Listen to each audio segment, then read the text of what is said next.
السلام علیکم ناظرین. تیز ترین انٹرنیٹ، سپر سونک یعنی کہ آواز سے زیادہ تیز چلنے والے جنگی جہاز، سیکنڈز میں تیار ہو جانے والی کافی، اس سب کے باوجود کیا آپ یقین کریں گے کہ ہماری دنیا آہستہ ہوتی جا رہی ہے؟ کہا جاتا ہے کہ وقت کا پتہ نہیں چلتا جب آپ مصروف ہوں. پچھلے 100 سال سے یعنی 20ویں صدی سمیت ہمارے دن تھوڑے سے دراصل لمبے ہوئے ہیں. اس سے پہلے کہ آپ اس بات پر سوال کریں، ایک عام دن کی لمبائی 1.7 ملی سیکنڈ بڑی ہے، لیکن اگر آپ کا دن اس سے بھی تھوڑا لمبا ہو تو کیا ہوگا؟ یا آپ ایک نہ ختم ہونے والی رات میں پھنس جائیں. مثلا فرض کریں اگر آپ کا دن 1 سال لمبا ہو اور آپ اس ایک دن میں پوری دنیا گھوم سکیں. آج ہم آپ کو اپنی ویڈیو میں یہ بتائیں گے کہ اگر زمین گردش کرنا چھوڑ دے تو کیا ہوگا. زمین 1600 کلومیٹر فی گھنٹہ کی رفتار سے گھومتی ہے، جس میں دن اور رات گزرتے ہیں، جس میں زمین ہوا، سمندری لہروں اور درجہ حرارت کو استعمال میں لاتی ہے. تو کیا ہوگا اگر یہ چکر جو ہمارے وجود کے لیے انتہائی ضروری ہیں اچانک رک جائیں؟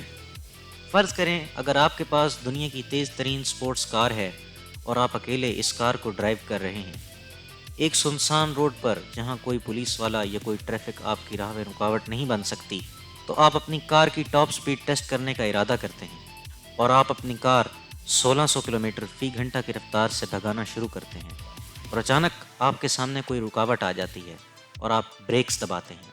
آپ کی کار اچانک سے رک جاتی ہے مگر آپ نہیں. ایسا ہی ہوگا اسی لمحے جب زمین گردش کرنا چھوڑ دے. کوئی بھی چیز جو مضبوطی سے زمین کے ساتھ جڑی ہوئی نہیں یا بندھی ہوئی نہیں، اچانک مشرق کی سمت میں اڑنا شروع ہو جائے گی، ٹھیک 1600 کلومیٹر فی گھنٹہ کی رفتار سے. انسان، گاڑیاں، یہاں تک کہ جانور بھی. دنیا کی تاریخ میں اب تک کی تیز ترین ہوا 404 کلومیٹر فی گھنٹہ ریکارڈ کی گئی. اس صورتحال میں ہم بات کر رہے ہیں ایسی تیز ہوا کی جو اس سے 4 گنا زیادہ ہے اور ایک ایٹم بم جتنی طاقتور ہے. 1 منٹ سے بھی کم کے وقت میں بلند و بالا سمندری لہریں 17 میل سے بھی زیادہ زمین کو ہڑپ کر جائیں گی. پوری دنیا کے سمندروں کا پانی جنوب اور شمالی قطب کی جانب رک کر جائے گا، کیونکہ زمین خط استوا کی طرف ابھرتی ہے. شمالی اور جنوبی قطب زمین کے وسط کے قریب ہیں، اسی لیے اس میں کشش ثقل یعنی کہ گریویٹیشنل پل زیادہ ہے. 7 سمندر 2 سمندروں میں تبدیل ہو جائیں گے، ایک جنوب کی طرف اور ایک شمال کی طرف. کینیڈا، تقریباً سارا یورپ اور رشیا پوری طرح پانی میں ڈوب جائیں گے.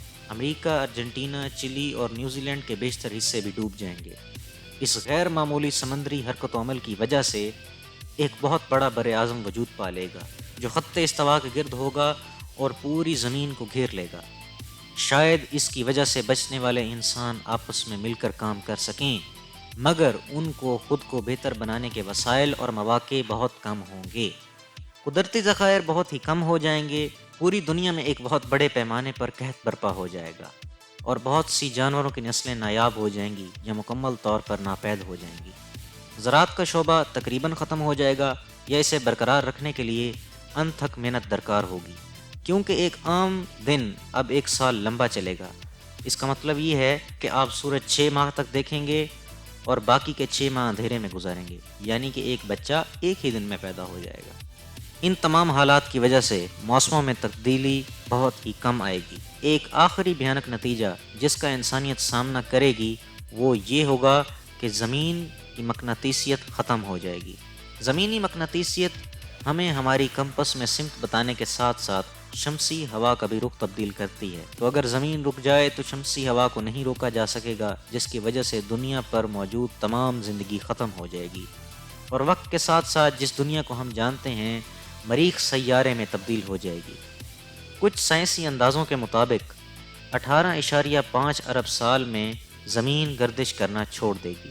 مگر یہ ناظرین تمام سائنسی اندازے ہیں. ہمیں قرآن میں زمین کے ختم ہونے اور اس تمام سولر سسٹم کی تباہی کی بشارتیں پہلے ہی مل چکی ہیں، اور قیامت کے منظر کے بارے میں جس طرح بتایا گیا ہے اس دن پہاڑ روئی کی گالوں کی طرح اڑتے پھریں گے. یہ سائنسی اندازہ اس بھیانک منظر کی ایک چھوٹی سی تصویر پیش کرتا ہے. مزید جاننے کے لیے ذیہام ٹی وی کو سبسکرائب کریں، بیل کے آئیکن پر ضرور کلک کریں اور کمنٹس میں اپنے خوبصورت خیالات کا ضرور اظہار کریں. شکریہ.